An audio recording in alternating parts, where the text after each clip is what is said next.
Serious, but no.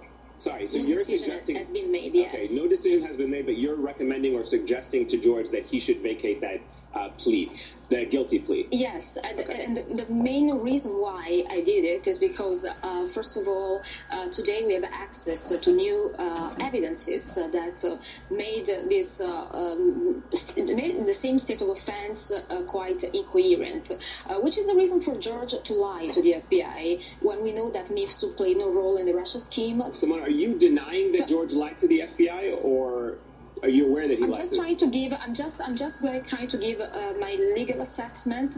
I'm definitely sure that George wanted to take responsibility for his less candid assessment during this interview with Mueller. I say less candid because I think we are talking about an inaccuracy in the timing of his meeting with Mueller. Lied. Just challenging legally.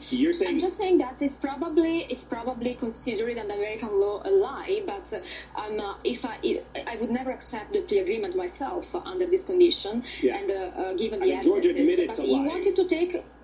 Yes, because it's personal. First of all, pleading guilty is very, it's a personal choice. My legal assessment of this lie, as I said today, mostly in the light of the context as it came out, mostly when we look at the central figure of this, a central figure that I'm wanting to see that the recommendation didn't show any assessment about the Mifsud role in the conclusion. The entire investigation. Let me ask you this, just because we're talking a little bit about pardons today. Do you still want President Trump to possibly pardon George?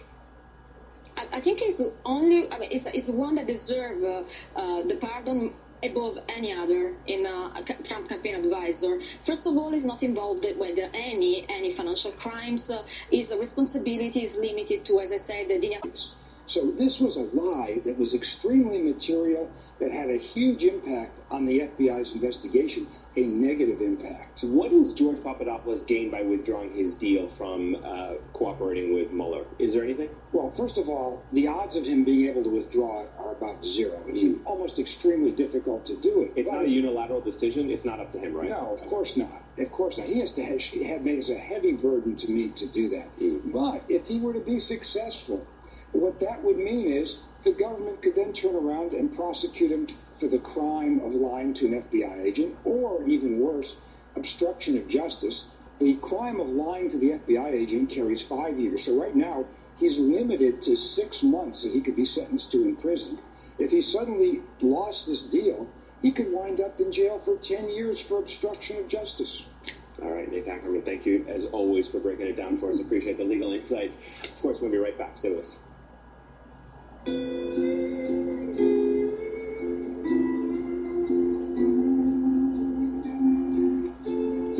Introducing E-Trade Personalized Investments. Professionally managed portfolios customized to help meet your financial goals. You'll know what you're invested in and how it's performing, so you can spend more time floating about on your inflatable swan.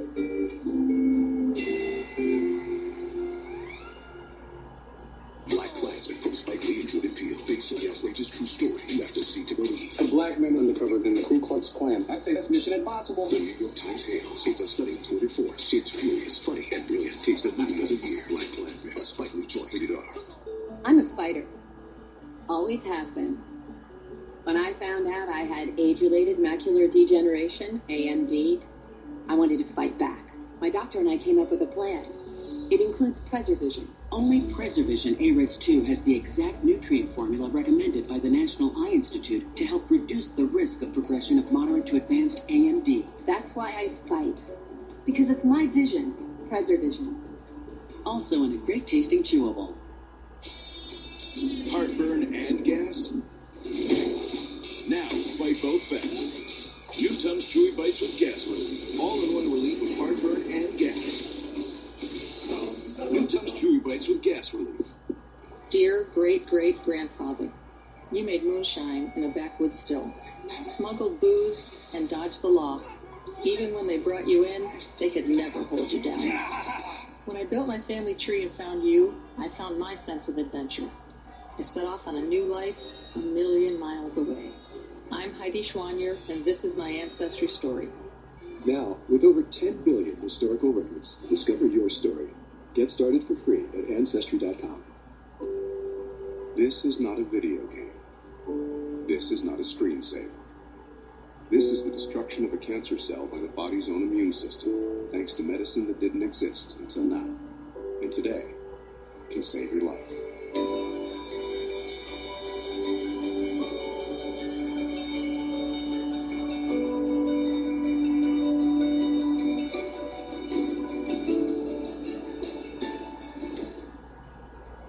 This is whiskey, Johnny Walker's Scotch whiskey, from this place and these people.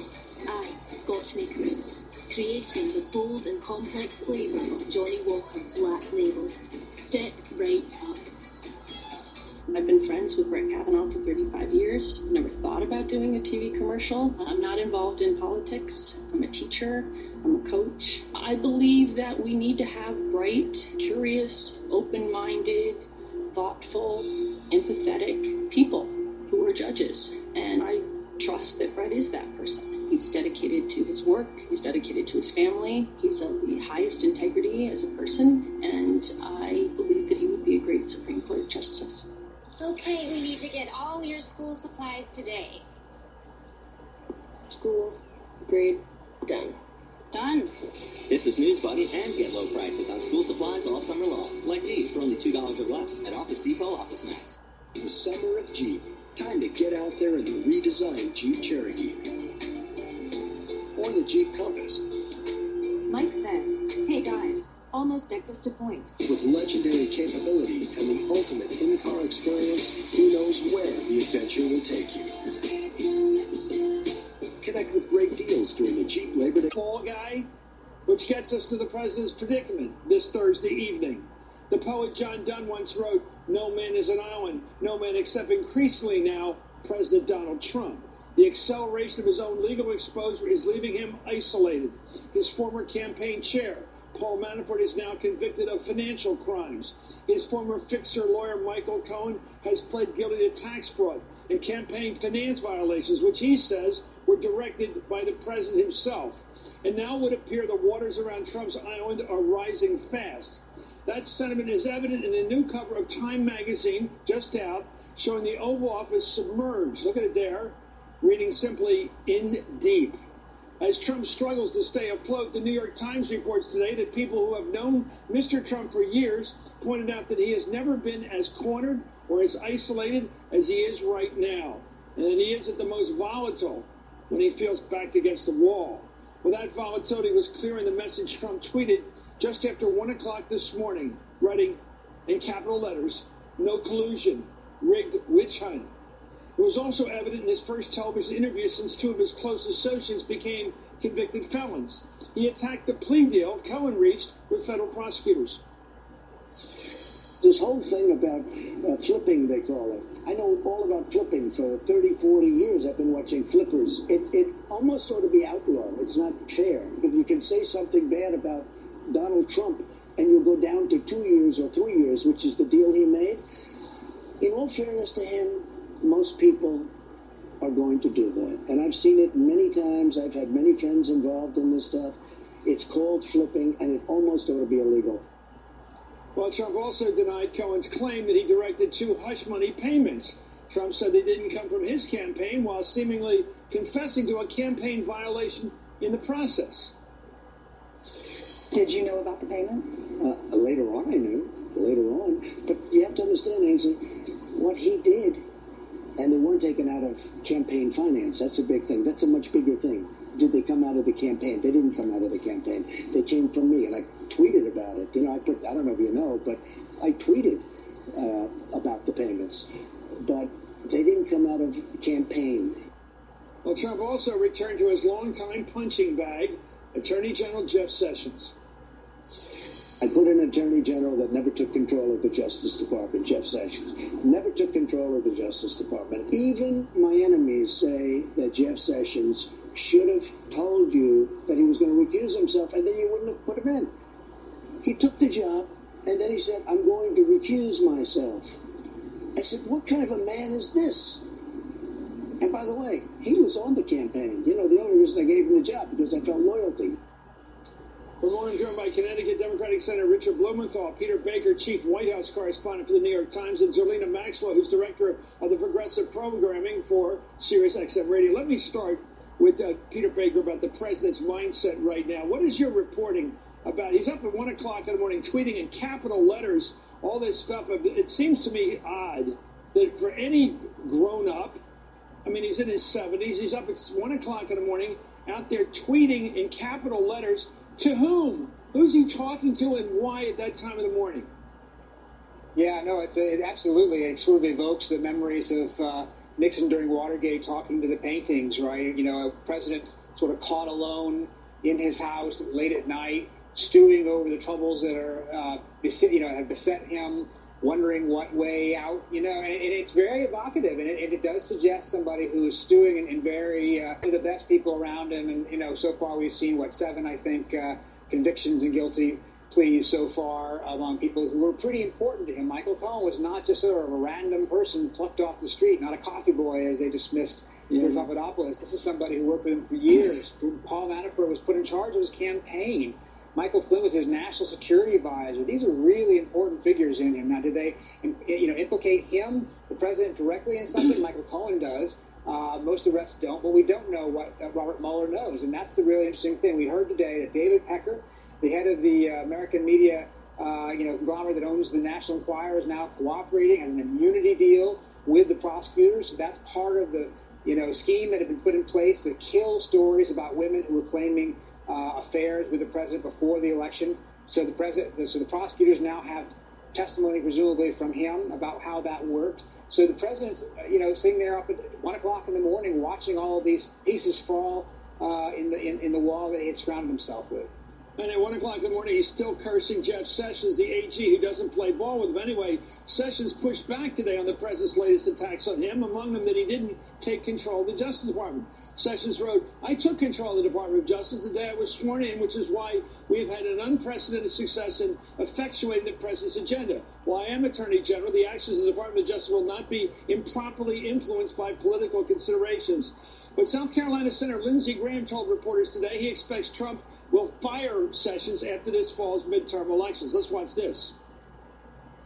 The president's entitled to Attorney General he has faith in, somebody that's qualified for the job. Clearly, Attorney General Sessions doesn't have the confidence of the president, and all I can say is that I have a lot of respect for the Attorney General, but that's an important office in the country, and after the election, I think there will be some serious discussions about a new Attorney General. Well, it seems to me, Senator Blumenthal, that that's a agreed-upon time for a Saturday Night Massacre. In other words, we're going to get rid of this prosecution by getting rid of the Attorney General, who will then grab charge of it all, and that new person, whether it's Rudy Giuliani, whoever I foist in there, is going to do what I want. I'll be free. That knocking sound you hear is the special counsel at the White House door. The White House is looking increasingly like a criminal enterprise, and of course, the president is flailing and failing. And that's why there is this talk about firing the Attorney General, which would be a path and prelude to firing the special counsel, but equally threatening to fire the Deputy Attorney General, who ultimately right now is responsible for this investigation. And that John Donne poem that you began with, No Man is an Island, ends with the call that the bell tolls for thee. Ask not for whom the bell tolls. It tolls for thee. It tolls for my Republican colleague to stand up and shake themselves out of this moral stupor and abandon the purposeful inertia that is giving the president solace as he goes down this increasingly belligerent and bullying and unhinged path. Zerlina, we have two political parties, and I know you're not formally associated with